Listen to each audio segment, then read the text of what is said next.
Hello, everybody, and welcome to the Letterbox Book Club. My name is Mackenzie, And my name is Claire.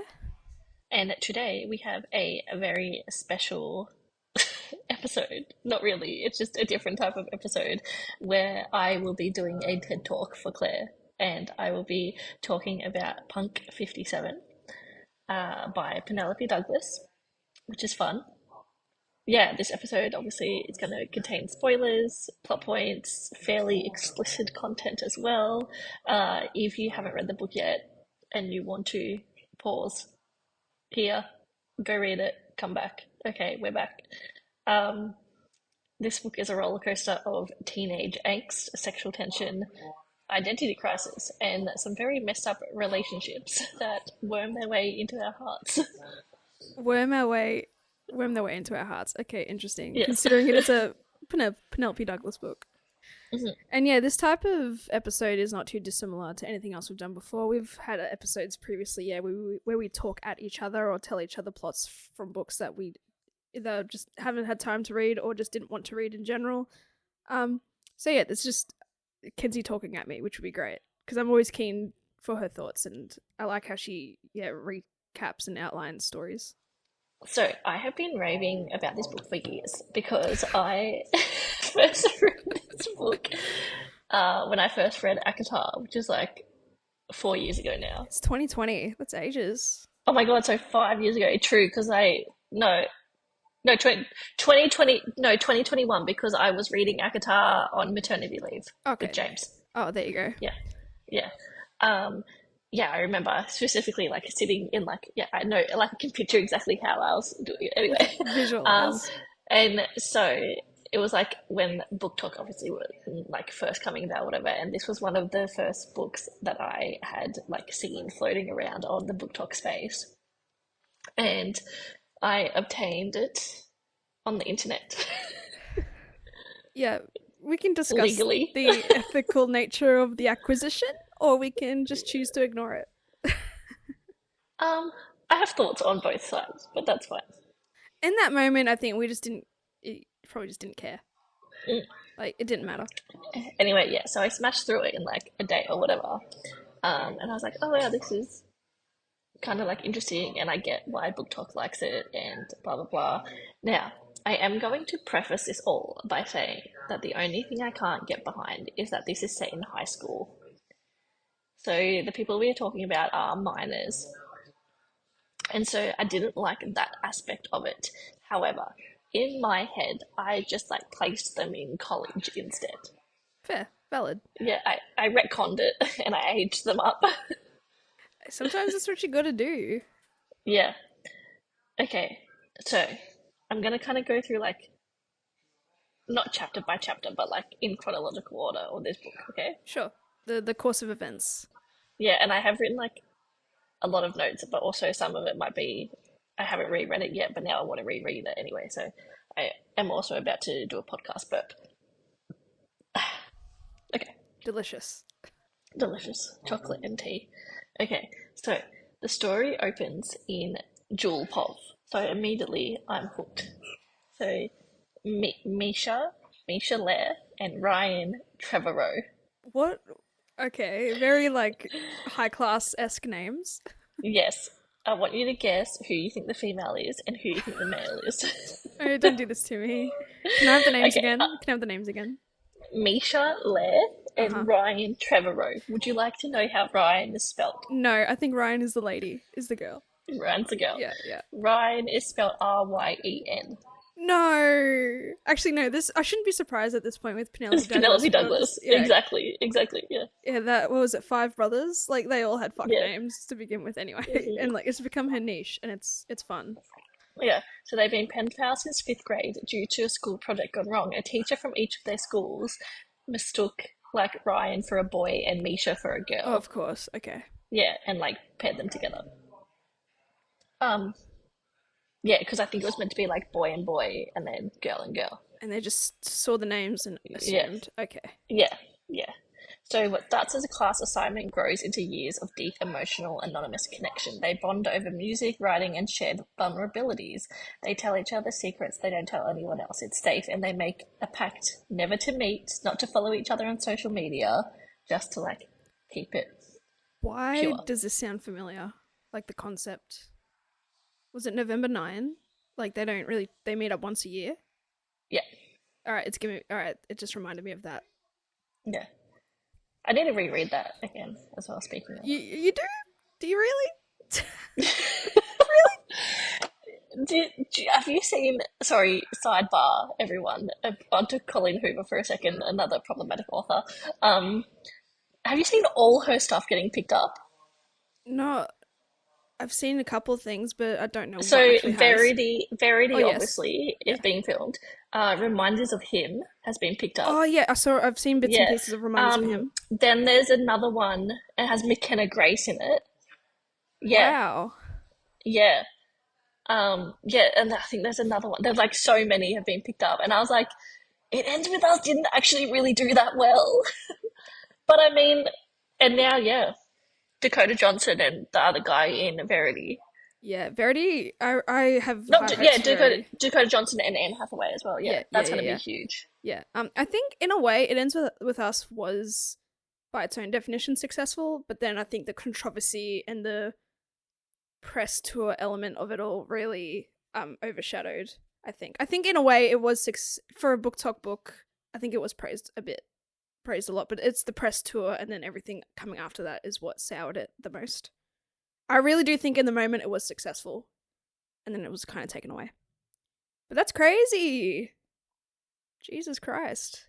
Get that bag, I guess. Yeah, well, Reminders of Him is the book that like destroyed me. It's the one Add it where to the list. it's the one That her oh boyfriend dies in a car crash and she's yes. pregnant, and then but the baby goes and lives with his parents, and then his best friend, and then she falls in love with his best friend. This whole thing. Yeah. Okay. Back to Punk 57. Okay. So in chapter one, we meet Misha at a warehouse party. He's on edge. He's still grieving the death. It's either of his best friend or of his sister. One of the two. Anyway, Can they not just be the he's same thing? In a way. maybe his band was just signed to a label, but it feels hollow now. While wandering away from the chaos of the party, he stumbles across a girl tagging lyrics on a wall. But he realizes that they're lyrics that he's only told Ryan. Ah. So he realizes that his lyrics. He watches her until she disappears. Then he sees her drop something, her phone. Bum, bum, We love bum. that little Anyway, cliche, little Cinderella cliche. yeah, yeah. His world shifts. This is her, here's Ryan, but she's not the girl from the letters. She's part of the popular clique, clearly superficial and mean. He's crushed by the dissonance between her words and her real world persona. Yeah, sorry. Sorry, you Um, looked frozen for a minute. You were that yeah, still. I was like, sorry. hello? No, that's okay. He ends up having to transfer schools, and he transfers to Ryan's school. And he enrolls under a false name because it's that easy. Mason Laurent. Mason, spelled E-N. Oh, of course. Wait, maybe Penelope Douglas is just dyslexic. Could that be a thing? I'm kidding. I'm kidding. First of all, I think. Sorry to like stop you, but I think transferring to another school under a different name is a bit unnecessarily too much work. Like, why? Yeah. Like, I don't. It's not that He's serious. determined to confront Ryan and understand why she became someone so different from the girl he knew on paper. There's also a sense of revenge simmering just beneath his curiosity. So Ironic. Mason enters Falcon's well and immediately shakes things up. He's aggressive, aloof, and doesn't bow to the school's rigid social structure. Ryan, used to controlling her image, finds herself thrown off balance. Mason sits behind Ryan in English class and calls her out for her shallow answers. He quotes lines that she wrote to him from the past, subtly, cruelly, and she doesn't recognize the connection. Ryan is furious. No one talks to her that way, but beneath the anger is fear. Mason sees through her. We get flashbacks to her home life. Her mum is barely present, always working, and Ryan's relationship with her is strained. Ryan clings to her popularity because it offers her structure and identity. Her friends Olivia and Trey are toxic. Olivia is particularly vile, a classic mean girl who enjoys humiliating others. Why do I feel like the names Olivia and Trey are familiar? because there's a trace Oh, in, Trace. In Five I think, Brothers? in Five Brothers, Pretty yeah, or su- maybe Trace. I'm Hang on. pretty sure there's an Olivia in Five Brothers too.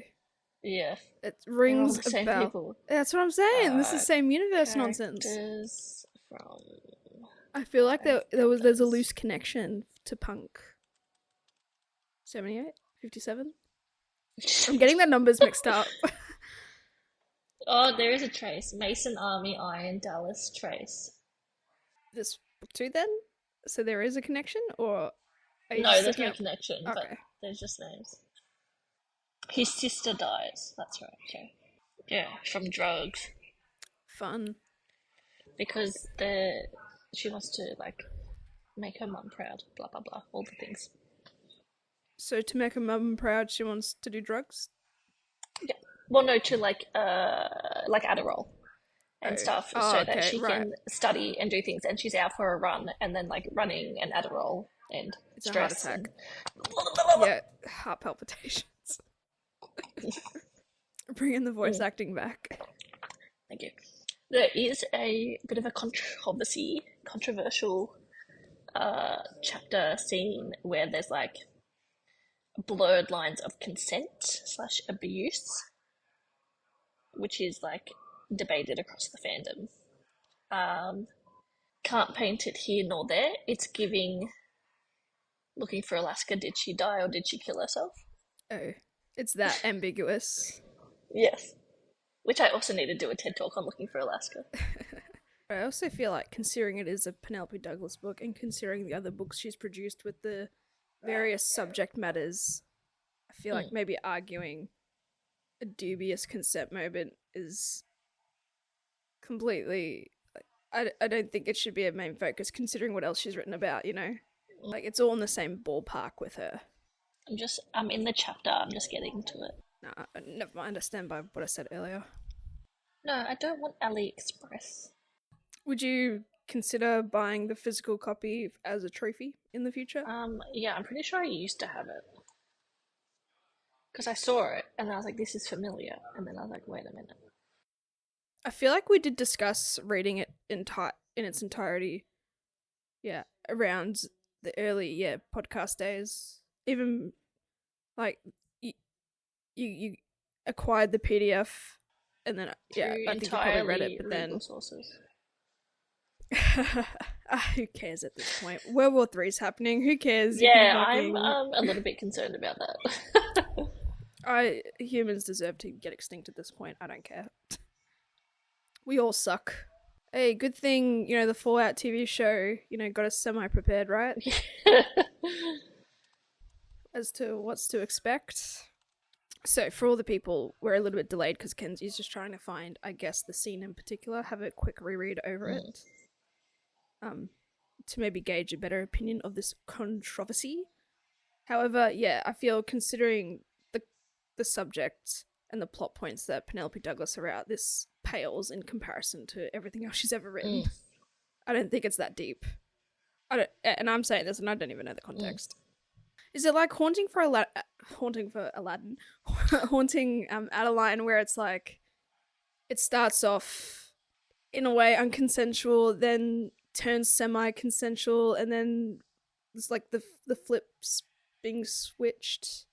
The switch is being flipped or something, Is it like a backwards I think and it's forwards just sort of thing? more like because Misha used sex like as a power play over Ryen. Right. So people are like, well, it was like all the sex was non-consensual. I think because I don't remember what they're talking about. I don't want a video. What the fuck? Oh, so you're deep in the threads now. I am deep in the threads. I'm trying. Deep in the essays. Yes. Is it like Fabric of Our Souls, where I forget the main characters' names, but they have sex, but like constantly, but it is definitely not like a hookup. It is also in a way a power. Because they don't like each other, but they don't hate each Misha other. knows who Ryen is, but Ryen doesn't know who Misha is because Ryen thinks Misha is Mason. So there's that like control element to it, like, and deception. Yeah. I just think of the beginning of, or within that chapter, like summary. Mason slash Misha is unimpressed by Ryan's like And also, yeah, Ryan's a piece of shit, two-faced. so Oh, okay. Oh, okay.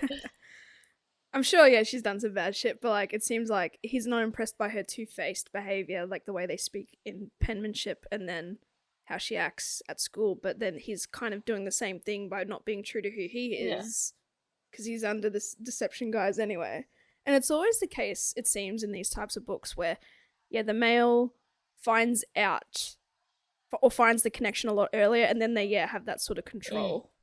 And it seems like too dark of a notion for high schoolers, in my opinion, too. It is. And that's why I aged them up in my mind because this doesn't make it. I was like, I can't. No, thank you. Yeah, yeah. It's giving euphoria. And there was a lot of like car sex and hallway sex and lots of teenage sex. And it was like these, yeah, are minors. These are minor children. It's very scary. Okay, anyway, I'll move on because I can't find what I'm looking for. Yeah. As Mason continues to unravel Ryan's walls, she starts writing again. She posts anonymous entries to the school's secret blog, admitting her guilt, fear, and loneliness. She defends a girl being bullied in the cafeteria and begins distancing herself from her friends. Mason begins to show glimpses of vulnerability. He leaves her cryptic notes and song lyrics taped to her locker. They share late-night conversations where he confesses how much music saved him after his sister. Then everything comes crashing down in chapter 20. Ryan sneaks into Mason's car and finds a notebook. Inside there are letters, lyrics, and sketches, including drawings of her, and she realizes the truth. Mason Laurent doesn't exist. He is Misha Claire. Bum bow. Her world Mic spins. drop. The boy she trusted for years betrayed her, and worse, he saw the darkest parts of her, including her vagina. Okay. Love it. Love the visual. The big reveal brings clarity. Misha didn't just come to expose Ryan's cruelty, he wanted revenge. His younger sister Lila was sexually assaulted at a party, and Ryan was there and did nothing. This reminds me of how no, not How to Get Away with Murder, but not How to Get Away with Murder. The book that turned into a TV show. I'm forgetting what it's called. English. A good girl's guide to murder. Yeah, that's it. It's giving that sort of situation. Yes. It's giving that like they were there at the party and like yeah they didn't do anything and there's anger and everything. Yeah. Yep. Ryan breaks. She confesses that she was afraid of becoming a target. She owns it and admits her guilt. It's a tough spot. In chapter 24, Ryan gets up during a school assembly and reads a spoken word poem. Mm-hmm. A public confession and apology and an attempt to reclaim her voice. It's raw and brave. I was the silence and I'm done being quiet, she says. Misha is moved but not immediately ready to forgive. And that's powerful because this book doesn't pretend that healing is instant. They reconnect slowly through long walks, shared meals, and guarded conversations. There's a moment where Ryan brings Misha a book of his favourite poems, annotated with her own thoughts. The final chapters focus on rebuilding. Misha performs a song at the school showcase, one he wrote for Ryan. It's called Silhouettes. He finally stops pushing her away. They talk, really talk, and agree to start fresh. I fell in love with the girl in the letters, and then I fell in love with the girl who set them on fire. Oh, that's which is giving lovely. Wild Eyes. You set truth to the lies I honed. Oh, okay. Cool. Yeah, cool. photosynthesis. Yep. They kiss, but not like before, not angry or desperate, but real, earnest, and equal. The epilogue is back to the format we began with, a letter. Dear Misha, this time I'm writing to you as the real me, no lies, no masks, just Ryan. It ends on hope, not perfection, a tone that Penelope Douglas nails. Wonderful. I'm just curious. Is that all Ryan is hated for, just for not helping Misha's sister? Like, in what And for just capacity? generally being a piece of shit. Like, she's a mean girl, she's a bully, she's a popular cheerleader. Okay, right. Yeah, Okay. and like obviously and that's like one of the big themes of the book is like duality of self, because who are we in public versus private, and who are we when no one's watching? Because like Misha knows like the one that she's hiding away, her private persona. Whereas Mason sees the like public right. Does that make sense? So Yeah, yeah, that totally his makes battle sense. and his struggle is like, yeah, having trying to find the balance between like, is there truly two people, or is she really just this public persona and she's just acting the private way, or is she this private persona and she's acting the public Oh way? yeah, Yeah. trying to figure out the true self. Yeah, and then another thing about it is that there's like huge, obviously huge redemption arcs for like every single person in this book or whatever. Um, but then it's about shame along with it. We're not like, they're carrying guilt, and it doesn't all magically get erased at the end. It's about like, taking responsibility. Like Ryen had to be like, I was there, like, and I did do nothing, and like this happened. And then it's also revealed as well that like this has happened to like several other girls, and like there's all these photos, like they find all these photos and stuff, like these Polaroids of all this stuff happening. And so it's like, we're not magically erasing the issues and making it all better at the end because we're in love and everything's happy. It's like, no, we have to see it, own it, and take responsibility that our actions caused like all this hurt for other people. Well, like not like directly, but indirectly. Yeah, Yeah, yeah. yeah. And then, sorry, I'm TED Talk. And then there's like the toxic love and power dynamics of it all, because so not all love stories are healthy, because like, okay, hang on. Not all love is equal. So it could be, yeah, like it's their story about them falling in love, but it's very much like we accept the love we think we deserve, because it's giving like, well, this is their interpretation of love. So it is quote unquote a love story, but it is not like the societal expectation of what love is. No, because it definitely sounds like there's a lot of like Yeah, toxicity and power play dynamics involved yeah, in that, which would be seen as like unbecoming of a love yeah, story. And I was just gonna say, it's weird, especially in books, how when it comes to how do I say this? I think characters are written to punish the people who have indirectly hurt people than people who have directly hurted yeah. folks. Hurt is not a word. Hurted. Hurt folks. Because like if that's the case, then surely the person who assaulted his sister should have got the brunt of the anger Yeah, and everything. But I guess in a way that's kind of never revealed. yeah. And it always Well, sucks it to is, be and a I part think that of. they get their comeuppance. But I mean, like Misha's like motivation was going after Ryen, Yeah, which which is like displaced anger. yeah, Yeah. exactly. So it's a way. I want to compare it to You've Reached Sam, because it is this book that's not like a clean cut. This is the clean, pretty, perfect version of how grief goes, and or like this is the clean, pretty cut of how love goes. Like this book, it isn't clean. It's honest. It's messy. It's a look into what happens when people bury who they are, and like what it takes to be authentic. And then like giving up, like obviously Ryen was super popular or whatever, and she's like, well, if I want to be myself, I have to give that up. But then also, that's not even real anyway, like that persona. So you're not really giving anything up, really. And I think now I understand why it's set in that high school sort of scenario, because in high school, everything is weighted on, I guess, popularity Yeah, and like social hierarchy and everything. yeah. And yeah, it totally makes sense now And why it it's like is that, that like despite. adolescent, like everything is the entire world, and none of your actions have consequences, and like it's a fight to survive. Yeah.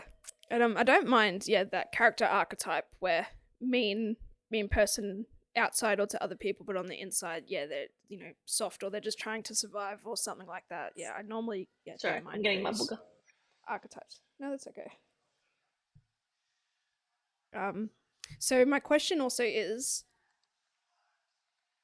was Misha presenting himself differently than in his letters, or No, was he acting a?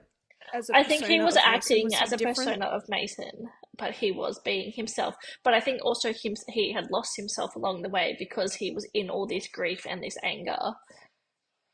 Yeah. And what we were talking about at the start, I think before we were recording, so I read this book and I was like, wow, this is like, I don't want to say messed up because I feel like that's giving it a negative view, which I guess some people do.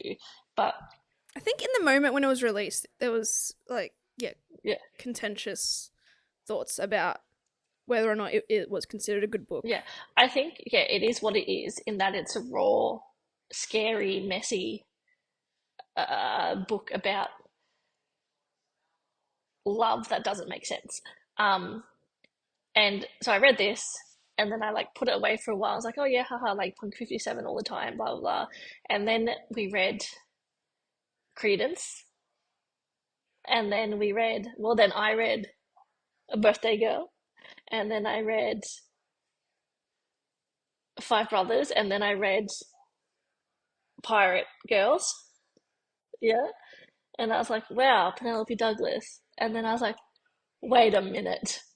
And I realized that Penelope Douglas had also written Punk 57. And I was like, everything is starting to make sense.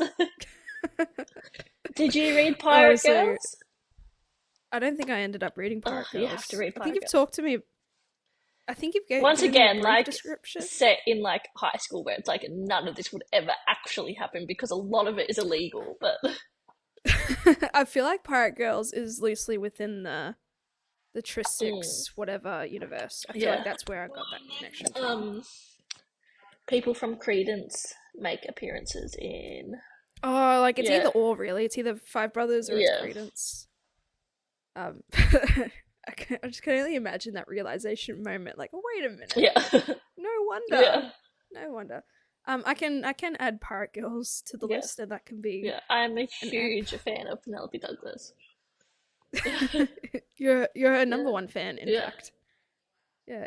If Penelope Douglas has no fans, then you are dead. yeah. Also, I just realized, well, and I think you sent it to me as well. Speaking of books that are being picked up, Butcher and Blackbird. Yeah. What? Like, Are what's we going getting a on? trilogy? I don't know. I it might be time. Maybe like the That's what you need to read fantasy. as well, Scarlet and Sparrow. Yeah, I'll read Yeah. it. I'll read it. Anyway. I just because it seems like it's a repetitive sort of process between Butcher Oh, and it's super Blackbird and different. then Yeah. Rhythm of No, but Bark. this one's super different. Super Yeah. super different. Good, good, Yeah. good. Because otherwise you're getting a bit fatigued by the same Yeah. Yeah. premise to a You're a degree. serial killer who only kills serial killers who falls in love with a serial killer. Yeah, and it's just a Yeah. cycle. Yeah. And everyone is like indebted to like some sort of crime lord or Mm. something, or they have blackmailing material, or they grew up within the life of crime, and it's like, how could everybody be like this? Yeah. Anyway, that's Punk 57. Okay, cool, cool. So another question about Misha slash Yes. Mason. Was he ever angry at his mother for the setting high expectations for his sister to have then died? I think so, but I think it was like, like self inflicted. I need to be the best. Like accidents as well, and just like an accident Yeah. in terms of circumstance. Yeah.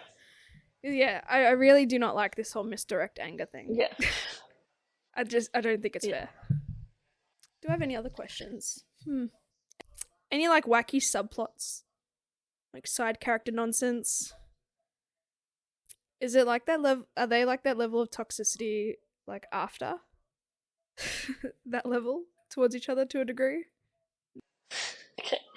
So I'm going to do the stars that listen. The stars that listen is a segment that we do at the end of our book reviews because we find 5-star reviews and 1-star reviews that we like resonate with or want to fight with. And I'm going to do a few just because obviously like you haven't read it. Um, and then usually like we do a few each, and also like these are just really fun. We start in the with 1-star reviews because like we always want to end on a positive note. So um, I have, please tell me where I should have started liking this romance. Was it between the part where he called her a cunt or when he threatened to hurt her while pointing scissors at her throat? Jesus Christ. Okay. That was very punk of him. A lot of these are like essays, which like Oh no! which like I good on mean, you, but I don't shoot have it. the time. I mean, we need the time right now. We have time. Uh, After this, tell me about Ryan's family. Like, what's her th- family dynamic like? I have another one that's just no. Oh, there'll always be one that's like, I wish. Um, oh, what is that? I'm just forgetting everything today. It's it's the like, if it's not possible, so I give you a one. There's always that sort of Yeah. comment. Okay, I'm gonna read this, but it's a little bit long. Okay. This is the second book I've read from this author, and I've come to the conclusion that this author is not for me. This book was peak miscommunication. This book has a high school setting, which isn't my favorite. This book came out in 2016, and as someone who was actually in high school around that time, there are obvious misses. Like, if it's 2016, why does everyone have an iPod? Hardly no one was singing along to Eminem.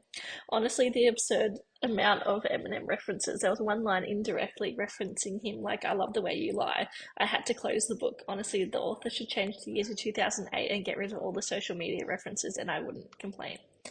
The characters were absolutely insufferable. I hated all. The characters were just great at miscommunication and pissing themselves off. Ryen started off as, I'm not like other girls, to, I'm a cheerleader, but I'm different. Misha, rich kid who likes rebelling against his family with super edge personality and is always pissed about something. Both are trash characters that bully each other and other characters. At least the author did put a warning at the beginning of the book. There were some sensitive topics and harmful triggers. The plot twist at the end came out of nowhere and didn't go anywhere. And the plot twist is that his mum is the principal of Ryan's school. Oh, Yeah. okay. I feel like that's not really Yeah, important. no, it didn't really go anywhere. Unless there's a lot of scenes where the principal was disciplining Not Ryan, really. and it's like caused a tussle in their relationship. But other than that, I don't feel like it. Yeah, that Now I'm going to matters. find some 5 stars that aren't an essay. Obvious. All right, I'm just like maybe thinking too deep into this principal situation, but surely she would have seen him around, right? Yeah, so this was the twist, Did was she that know? he didn't transfer just to find Ryan. He transferred because his mum was principal. Oh, but like, was he was he seeking revenge on his mother, or like No, was he she just knew that trying he to was be? going there. Oh, she. Oh, okay. Yeah. So like, it was a okay. The name, and she allowed him to transfer under a Well, different I don't name. think she knew. I think she was just telling people. But also, like, you're allowed to be known at school by any name that you want, like your preferred name. I mean, come on, Kenzie. I understand that this is the thing now, but back in 2016 when this book was written, it's like that's doing a little too much. Yeah. Okay. Just the rigmarole of that whole situation. He was doing too much unnecessarily. But obviously, he was trying to be deceptive to Ryan. Okay.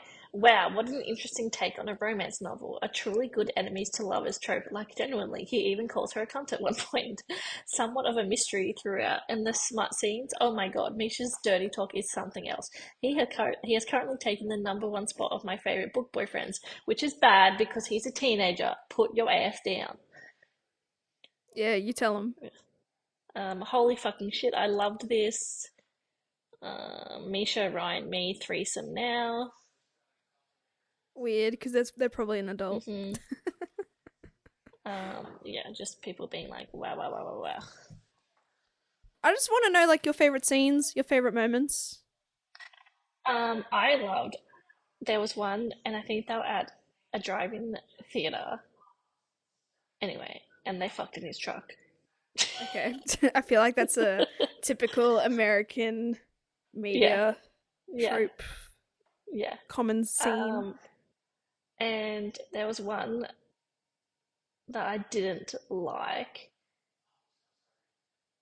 and it was, yeah, when they were finding like the Polaroids of like all the girls or whatever, and it was giving like 13 reasons why. Honestly, Kenzie, you've done such a good job. Thank you. I'm happy for you. Thank you. How big was this PDF file? I mean, book. It's not that big. I read it in like a day, so Short, sharp, sweet, concise. yeah. Love The to see airport. it. Oh no. there's just gonna be. Was that like a little jarring moment, like you're hearing everything Yeah, again? yeah. Well, given this moment, I'm gonna be honest. My TikTok has turned into a feed of like unclogging videos and like especially like earwax and stuff. There's something so Oh yeah, satisfying about like a so plug of good. earwax getting like water gunned out or like picked out or Yeah, something. so good. And I'm getting a lot of drain stuff as well lately, which is satisfying. Yeah. I feel like at this point I'm like turning into my dad because he likes watching like pimple popping videos and stuff. Oh yeah, yeah, And yeah. like Same. the what is I it, the only like black. some. Yeah, I only like some of them. Some are a bit too gross for me. I just think But popping pimples are gross. I've also been inspired now. I think I'm going to do a TED talk on all the Penelope Douglas books that I've read that you haven't. Okay, that can be a whole other thing. That can be like the next part of this. I will have a whiteboard. I'll turn this into a whiteboard. I remember the credence diagram. That was Yeah, it helped so much. yeah, The visual landing of it all. Yeah, yeah, honestly, yeah, go for it. All yeah. yours. I will be sat. Yes. Sat with some popcorn. What other Penelope Douglas books are out there? I'm just gonna have a quick suss. So many. Is there anything you like want me to read like pronto other than Pirate Girls? Birthday Girl was fun. Birthday. Oh, so Pirate Girl and Birthday Girl are two different. Pirate Girls, but Birthday Girl, singular. Oh, whoops. It's funny how Penelope Douglas books, like for us at least, it was a meme. It was like, oh, they're not that serious. And then you read it ironically, and then you just start to like it. See, people have credence tattoos. No, do they? Yeah. Why? Yeah. Why? That's like fucked. Yeah, it's like as a meme. I mean, your body, your choice. Do whatever the fuck Yeah, you it's want. like I love family bonding. Yeah. Credence variety, hell no. But it sounds like in Credence, it's a very loose family ties, but still Yeah. a weird Or notion. it's step. Nonetheless. Yeah. Step, yeah. All right. Oh, misconduct. They're all, and also low key, not even low key, high key. There's such cool names for the books too, like Credence, Misconduct, Punk 57, and there's a short story on her website called Ash City. I want to read Corrupt as well. That looks fun. I feel like we talked about Corrupt. Oh yeah, Corrupt, Hideaway, Killswitch, Conclave, Nightfall, Fire Night, like epic fucking names. It's all, yeah, dark themes. Four Boys, Pirate Girls, Quiet Ones, Night Thieves, Parade Alley, Firefalls. And they're all like, yeah, all series within each other and everything's connected.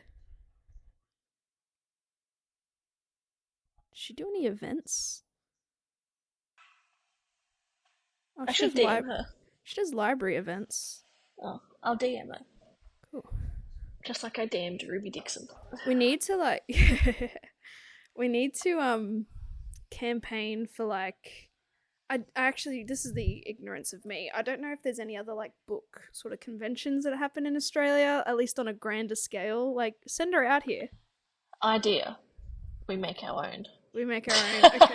It's gonna end up like that The fantasy ball. the fantasy ball, yeah, where it's, Yeah. yeah. Oh, it's so funny. I think because Rebecca Yaros, she went to Supernova. Yeah. Maybe we just need a campaign for authors to come to those sorts of events. Yeah. But I guess they're more set for comic book and other artist sort of Yeah. writings. We need like a big book convention. But I'll just email her. I'll reach out to her PR. I'll Okay. ask for an interview. Oh, I mean, hey, worst thing she could say Hey, is no. say is no. Even Yeah. I'm like, you don't even have to like formally like. Can I send you some questions? Yeah, there you go. Yeah, go. I mean, yeah, you are the now self-proclaimed #1 fan of Penelope Douglas. You have read probably 80% more or 85% of her stuff at this point, and you are an unironic fan. You know what? Do it live. We have time. We need to spruce up this episode time. This is Ruby Dixon all over again. First, make sure you're following her on the socials. I feel like I'm giving a not I'm giving. I have a feeling that Penelope is a responsive type. You know, like she doesn't let the popularity get to her head. I feel like she would respond even if it's a no thank you. You'd get something back. You know what? Shoot your shot. Ask for an interview. Not even an interview, just like, can we just chat to you? There we go. Why not? You miss 100% of the shots you don't take? Is that what they say? I don't know if I butchered that. I was just going to suggest that. Make sure.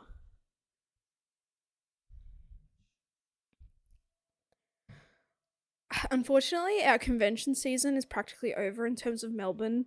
Like, Comic-Con is in, like, Perth and Sydney now. And Supernova's in Perth and Sydney and Adelaide now. So, like, there's no way to... We're going to have to wait till next year to be like, "Oi, bring out these authors, please."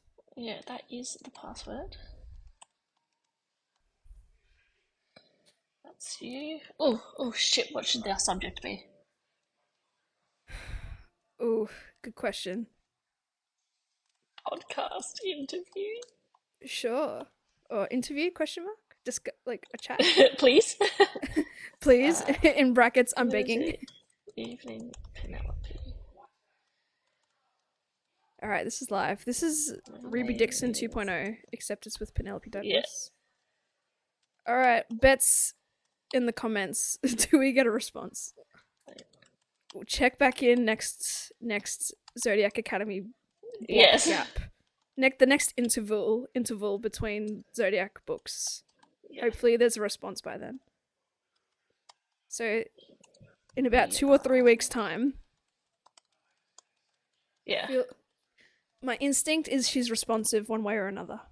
It says she loves hearing from her fans. So there we go. And you are her number one fan right now. Yeah. Maybe even say we've recently discussed Punk 57 and be like, we've covered a lot of other of your books and you may have read more personally than what we've discussed. Yeah.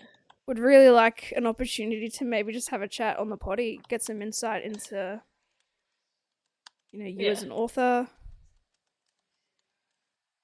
We invite you. We invite you? Does that sound too pretentious? No. We would like. I was hoping. Yeah. For a moment of your time. Take a break. Run away with us for the summer. Let's go upstate. I've also been getting a lot of the West End live event on my TikToks as well recently. The last day Evita, Rachel Zegler singing Evita on the balcony. That too, but I think the West End had an event where their productions just sang a couple of songs and then it's like a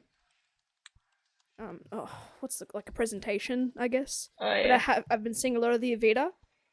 Yeah. Which I think is a really cool creative choice. Because I don't know much about the story of Evita, but from the comments, it's a very She was an Argentinian politician who started out as an actress and stuff, so it's very apropos what they're doing. Ooh.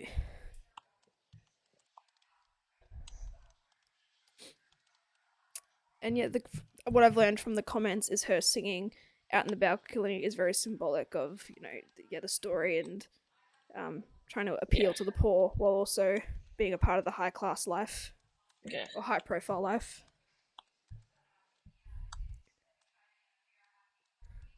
I saw a comment where someone's like, if Rachel's understudy ever has to sing this, like, please be nice to her. Yeah. Imagine like the understudy walks out and the crowd just disperses. That would be heartbreaking. I doubt that'll happen.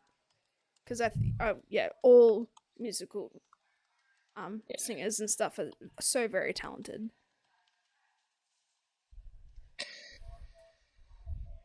I'm not going to read this all out. You can go and read it once I send it, but yeah. Of course. All right, you're shooting your shot. All right, check back in like 2 or 3 weeks. Or maybe whenever we get a response. Yeah. It could be earlier than that. Or we could just be ghosted for life, but that's fine. We'll be blocked.